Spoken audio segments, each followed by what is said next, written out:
I'd like to cover the last mood and affect disorder exemplar, which is suicide. So I'm going to go ahead and share my screen.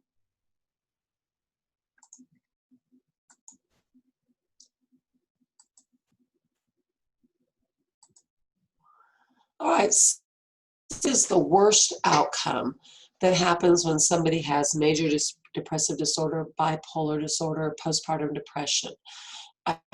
Here because it's the anger turned inward that causes somebody to be so despondent and so helpless they see no way out other than suicide. With that in mind, it is a sequela to other disorders. We see it in personality disorders and in the psychotic schizophrenia. But in this case, it's an exemplar in mood and affect. So suicide is an act of killing oneself. It's by any means, whether you've driven off a cliff or you've shot yourself or you've taken pills or means stuck an ice pick into your brain and scrambled it, any method you so choose. It is the 10th leading cause of death among pre-adolescents and adolescents. That is so sad. It's the third leading cause of death in young adults, the 15 to 20, which is kind of late adolescence and young adulthood. And then in the young adults and middles, the fourth leading cause of death, and eighth in those in the middle adults. All through our life, it affects us. There's over 750,000 suicide attempts every year in the country. So what puts somebody at risk for suicide?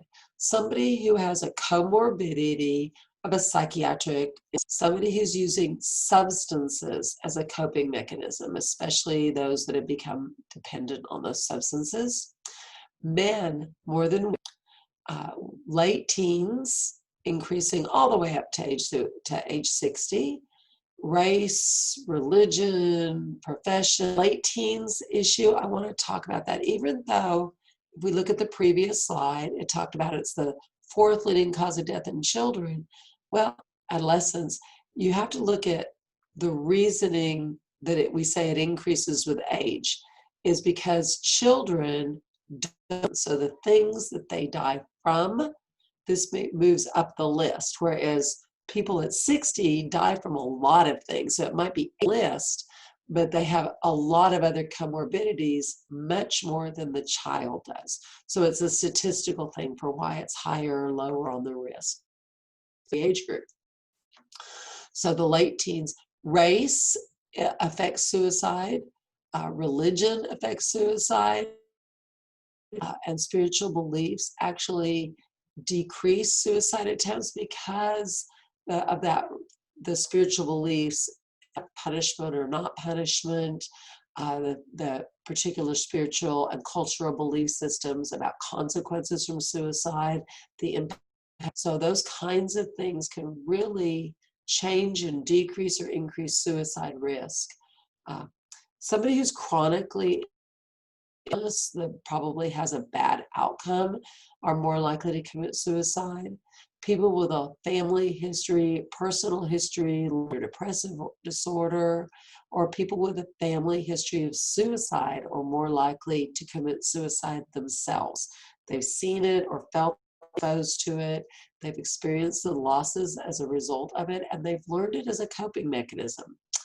People who express hopelessness, worthlessness, and people who have impulsive behaviors, that's what makes the bipolar patient so much at risk for suicide, is the impulsivity where they, I'll have any filters to stop that impulsiveness.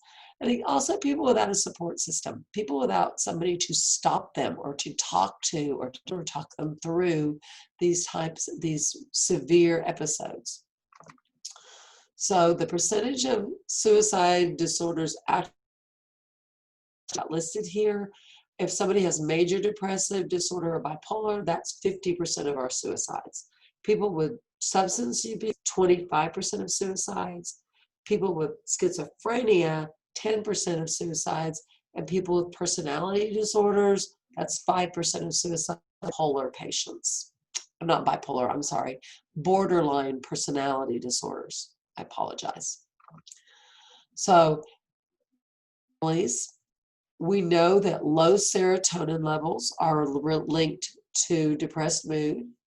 Suicide has been out there, and there are a lot of very famous people that have committed suicide. That gets a lot of public attention, and sometimes famous people cause a trickle down of people who copycat that and who see that, oh, wait, that's a way out. And this famous person, um, we look at family history of suicide, and Margot Hemingway, in 5 generations of people in Margot Hemingway's family had committed suicide. And you have to remember that Ernest Hemingway was part of that generations. That's incredible family linkages. Twin studies show that there may be something genetic. Even if then there's an increased risk of suicide. We also know that monozygotic, the identical twins, are more of that suicide rate rather than fraternal twins or non-identical twins. And then suicide among biologic relatives is much higher. Okay, and it talks about biologic relatives, adoptees, rather than the biologic relatives control substance subjects. So if he is adopted into a family and their biologic family had suicide, not the adopted family, the family that has that link is what it's trying to say. So Freud says suicide is anger turned inwards. Menninger said patient who's considering suicide has a wish to kill or be killed and a strong wish to die. Beck, a psychologist who wrote extensively, said that hopelessness is the central emotional theme of patients who consider suicide. The theories have talked about patients who've had significant loss in their life and patients who spend a lot of time suicide. So now we say suicide is a lethal combination of fantasies about suicide accompanied by loss of love, loss of self-esteem, loss of job, loss of freedom, loss of independence, imminent incarceration, rage, and identification with others who've committed suicide. That's the copycat suicides we talked about. A publicized figure who commits suicide or an idol for the person, and so they copycat it. Adolescents are high at risk because it's fully developed. We now know that it's not until 25 that the advanced judgment and logic in our prefrontal cortex are fully developed. The high executive functions of judgment and frustration control, impulse control, management aren't developed until mid to late 20s. And that's why those late adolescents with those raging hormones, the changing body, and they're like, oh, I'm so in love, or I've got these idols that I'm trying to be like, it's what makes them so much more at risk for their age group. Active. There's certain cultural groups that have less suicide through the cultural group. African American communities have a strong community not accepting of suicide. We talked about religion, Hispanic Americans, Roman Catholics, because of religious belief, kind of suppress that suicide tendency. The importance of the extended family to Hispanic Americans and the high incidence of Roman Catholics in that cultural group are double factors that help decrease their risk. In Asian Americans, there's a lot of interdependence and family responsibility tied to the cultural group and into the religious beliefs. And because of the interrelatedness of the individual to society, that is a suicide factor. So in African Americans, men commit suicide more than women. The peak rate is in adolescence. And religion and the extended family are suppressant things for suicide. And we talked about Roman Catholicism. All right, societal factors. There are laws and different societies that are changing the rules on suicide, the considerations of suicide, the societal acceptance of suicide. In 19 passed a Death with Dignity Act, allowing terminally ill patients to follow through with physician-assisted suicide. And they're very that. It can't just be, oh, I got a diagnosis, I think I might be terminally ill, I'm going to go get a lethal prescription from a doctor. They have to be documented terminal illness, go through lots of psych counseling and referrals, and after a period of time, they're allowed physician-assisted suicide. In Washington State, again, physicians could injections for the terminally ill. In the Netherlands, which is another culture, of course, even non-terminal cases are to commit suicide if they can be documented to have lasting and unbearable suffering associated with that. So something, even though it's not terminal, if it causes extreme, can be cause for an approved suicide in the Netherlands. In Belgium, again, non-terminal cases where constant suffering cannot be alleviated. And in Switzerland has assisted suicide in place since 1908. So for a lot longer than our culture, by 100 years. Application of the nursing process. First thing we always do our patients, right? So we would look for verbal and nonverbal clues of suicide. I can't go on, nothing helps, everything seems hopeless, out, or overt and covert statements. Overt, I'm going to kill myself. Covert, nothing, I don't think I can go on, right? So they might be thinking about it. If they have actions, you also have to consider that. So if they start giving away belongings, writing wills without cause. I mean, like if my husband and I decide to rewrite our will, that's fine. But if I get a terminal ill, start saying things are so bad, I'm in a lot of pain, I want to rewrite my will, I'm going to give all my money to somebody, I start giving away family heirlooms, those are things that would be red flags to a healthcare provider. Once somebody is determined that they might be considering it, we ask, are you considering killing yourself? And then we also want to say, if you are, then what plan have you considered? You know, have you been thinking a lot about death, suicide? Have you attempted suicide? Have you considered attempting suicide? Do you have a plan? If you do, what is your plan? So we have to ask all those questions to get thorough data. We want to know how lethal the plan is, how serious this person is. We take every consideration seriously, but if the person is highly lethal, imminently available to them, we need immediate intervention. We also will follow through that person scale we talked about back in Mood and Affect. We'll talk about it again in a minute. And we'll have the person do self-assessment checks. And if you're dealing with suicide patients or you have a patient commit suicide, as nurses, we need to do a self-assessment check. That can be pretty disturbing to a nurse, as them that they have follow-up and any available social and emotional support they need if they have talked to a patient and then that patient suicide, if the patient committed suicide on their shift or under their watch, those kinds of things would affect the nurse and sometimes significantly. So I wish I was dead, life isn't worth living, it won't be a problem anymore. Everybody will be better off when I'm gone. It'll all be over soon.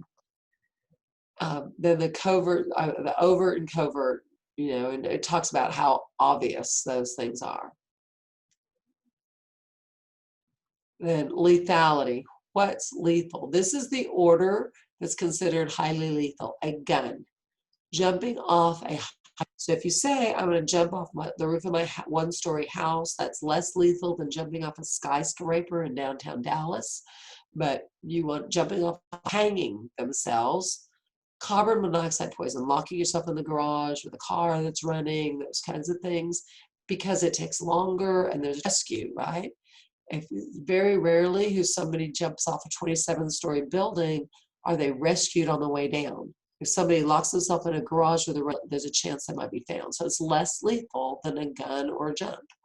A staged car crash, because you can't control the outcomes. It may not go quite the way you're expecting. We say softer methods. That's not a great word, but they're less likely to cause death.